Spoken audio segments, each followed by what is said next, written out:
Welcome back to our channel, and thank you for tuning in and thank you for supporting us. But if you're new to this channel and you haven't subscribed yet, please encourage us by doing so that we can bring you the latest news as they come. And together we shall support our great leader, Mazi Nnamdi Kanu, IPOB, Eastern Security Network, to make our Biafran dream a reality. He say. The Fulani terrorist, Minister of Justice and Attorney General Abubakar Malami and his legal team were disgraced,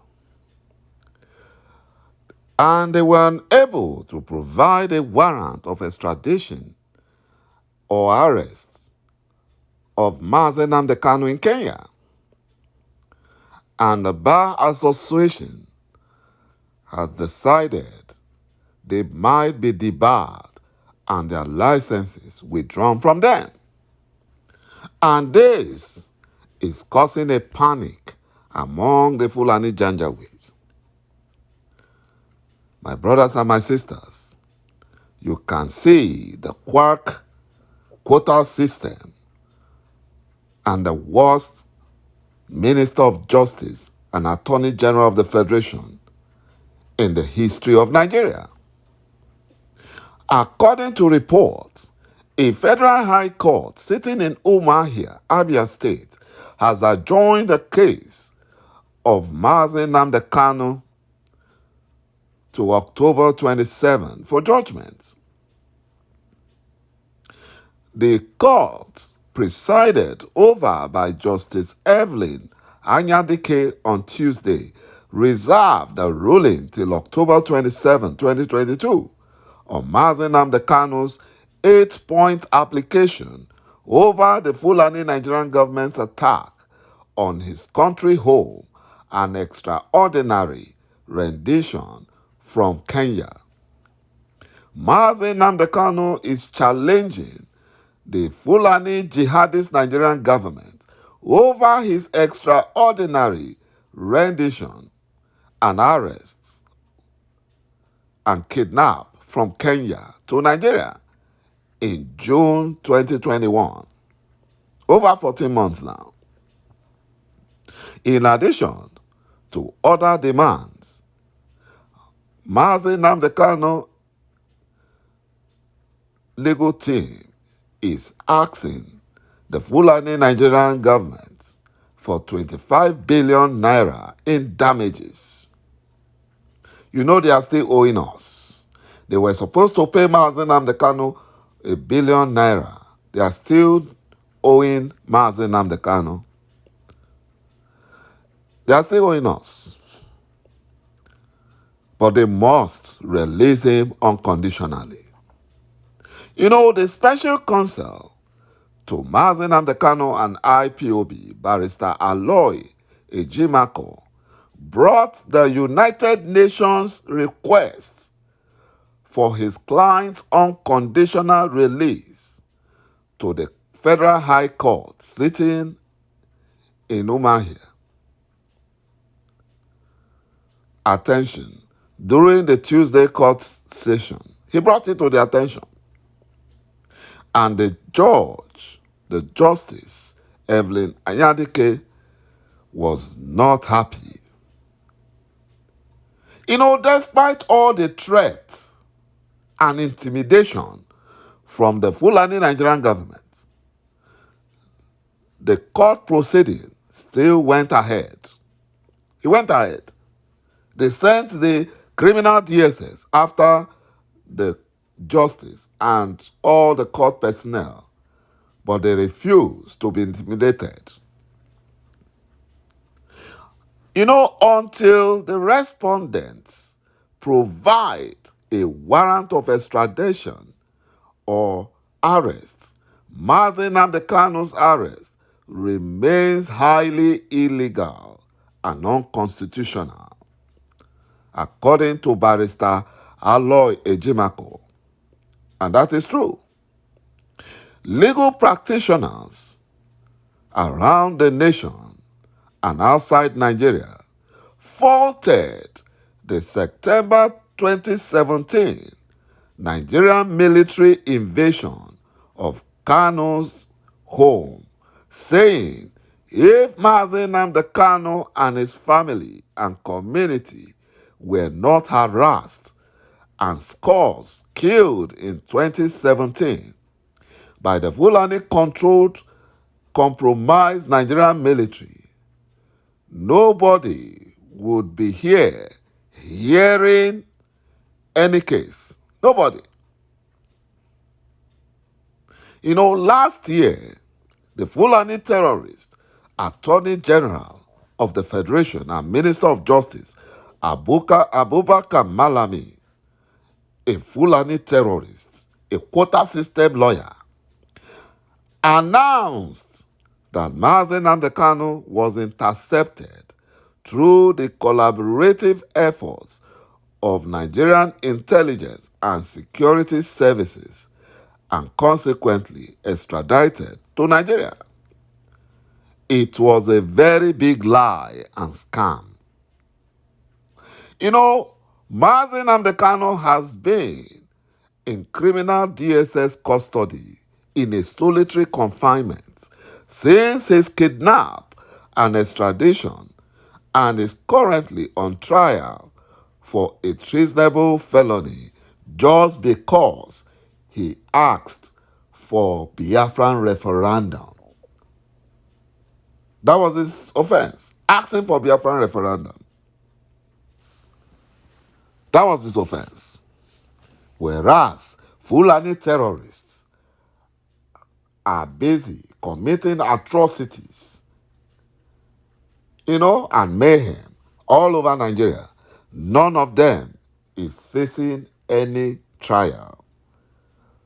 None of them is facing any trial for treasonable felony. None of them. Rather, they are releasing them through their fraudulent, repentant terrorist program.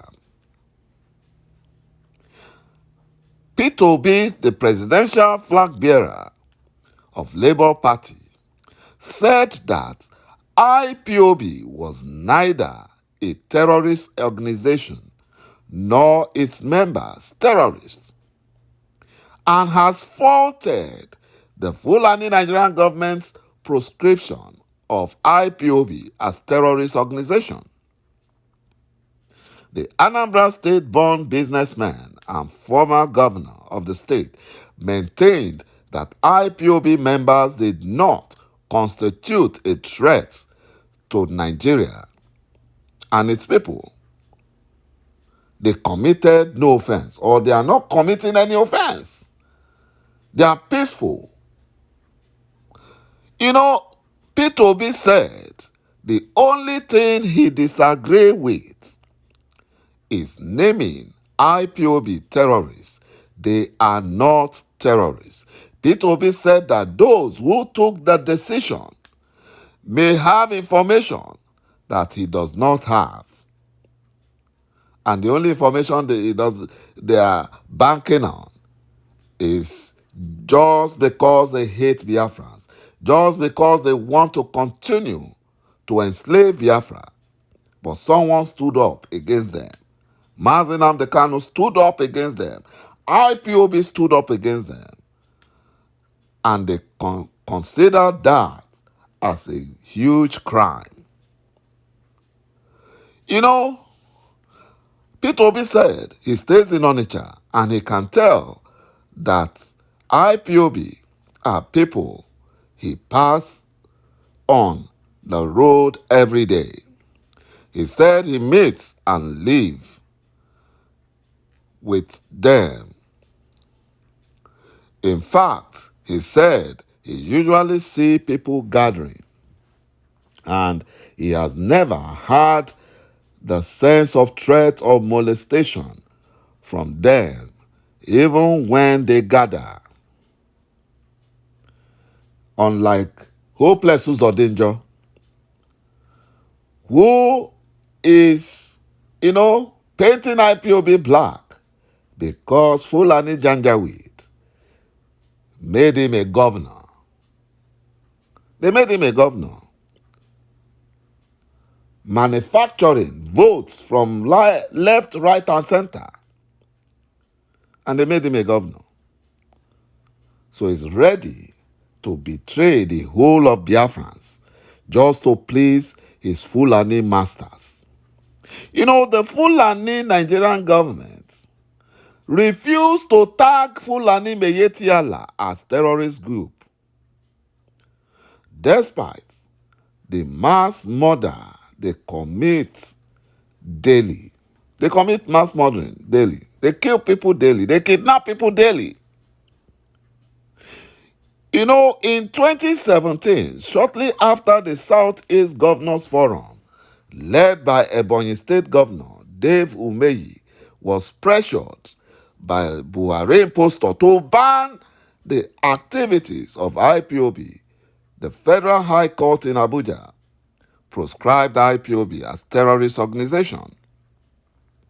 IPOB appealed the challenge, the ruling by the Fulani criminal judge, Justice Abdul Kafarati.